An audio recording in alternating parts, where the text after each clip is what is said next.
I'm Kristen Evans. I'm the Education Coordinator for the University of Texas Marine Science Institute. And this week I decided to take myself on a plastic voyage. What's that?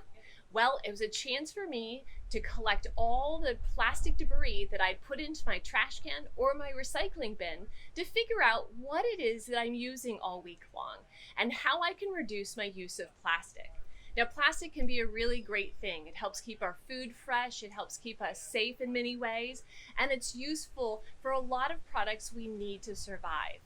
But there's a lot of plastic I know that I don't need. And if I can reduce this or even eliminate it in my life, I think that's going to be helpful for a whole planet and everyone living on it. As I look through the plastic that I've collected all week, I'm going to be thinking about a few particular questions. First of all, I want to know which items would go into the landfill, my trash, or which items I might try to recycle. Where I live, I can't recycle a lot of items, so it's better if I can reduce or eliminate that plastic from my life altogether. By knowing those two things, I can think about how I can reduce the plastic from my house, the landfill, and even from our waterways and oceans, where sometimes plastic debris accidentally ends up. The other question I'm going to be asking myself is, what was I using this plastic for in the first place? What did it help me do? Was it a bag or a container? Was it a utensil like a straw or a fork? Is there something that I can use that can be used over and over again that would be better for me and the environment? So those two questions are going to lead me on my plastic voyage. I'm going to get ready to pull out my plastic so you can see what I found. So what did I find in my plastic bin from the week? Well, I found a lot of different types of plastic.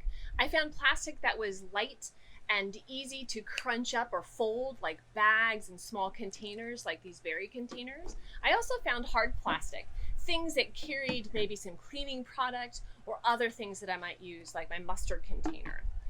I also found a lot of things that I realized I didn't really expect, though I should have. So items that go into packing containers, maybe the styrofoam that something fragile came in, or the wrap that kept something together, or even the bag itself that it was shipped in. And of course, some of my plastic involved bags of all sorts of types. The bags that held my cereal, or maybe my beans that I ate, or just the sack that my groceries might have come in if I happened to forget my own reusable bag. So plastic, as you can see, is easy to find in our debris. And as you may have noticed as it fell all over the table, it's easy to blow around.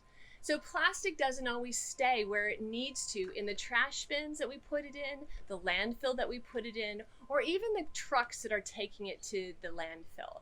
It's easily blown around and finds its way to all sorts of places it doesn't belong, like our beaches, bays, and riverways. So what did I learn from my plastic voyage this week by digging through my plastic trash? I learned there are ways for me to reduce what I have in my garbage, especially the plastic. I noticed that I could be using my reusable cups a lot more, remembering to take them with me no matter where I go. It's easy to slip into my backpack or put in my car. I also need to remember to always have my grocery sacks and my produce sacks when I go to the grocery store. That's an easy way to reduce a lot of the bags that I might be using. Another thing I could start doing a little bit more often than I do is remembering my reusable utensils and my straw. If I always have these with me, they're pretty small, I can reduce a lot of plastic waste, and that's a really good thing. In fact, when we think about all the garbage that sometimes washes up on our shores in Texas, a significant portion of it is plastic, and a lot of it happens to be single-use items. So my friend Shelby down at the Coastal Studies Center in the Rio Grande Valley is going to tell us a little bit more about what she's been finding on local beaches and how we can reduce some of that debris in our waterways, bays, and beaches. Hey Shelby, what did you find today? Hi, my name is Shelby Bissett, and I'm the program manager at the UTRGV Coastal Studies Lab. Today I'm on Boca Chica Beach, right here at the mouth of the Rio Grande River. I thought this would be a great place to do my plastic voyage. This area is special because the mouth of the Rio Grande River is here. So that means any of the pollution that could be washing in either from the US or Mexico could be coming down this river and polluting the river and the ocean, the Gulf of Mexico.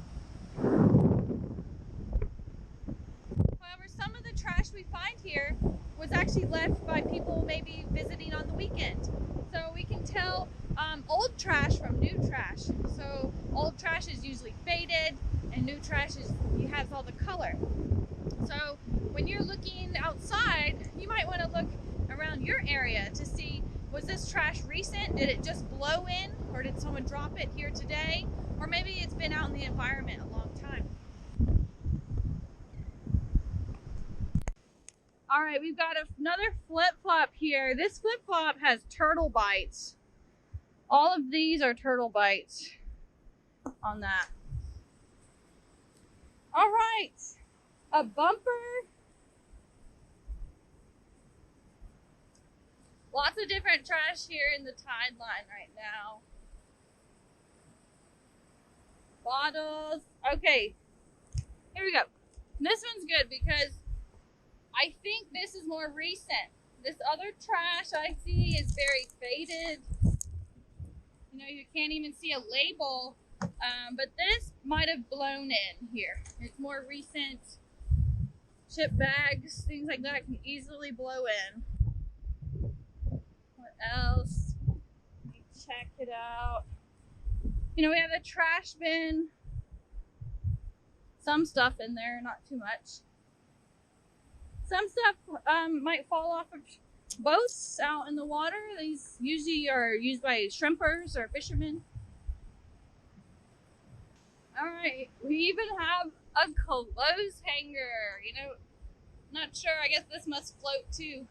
But it's interesting how you can find so much trash on the beach, whether it came in by the waves, the river that's right here, or by the wind. But we can clearly see the impacts humans have on the environment when you enter an environment like this, where you've got two waterways meeting, the Gulf of Mexico and the Rio Grande River. I'll give you one last look before I go. Enjoy your view of Mexico and the Rio Grande River.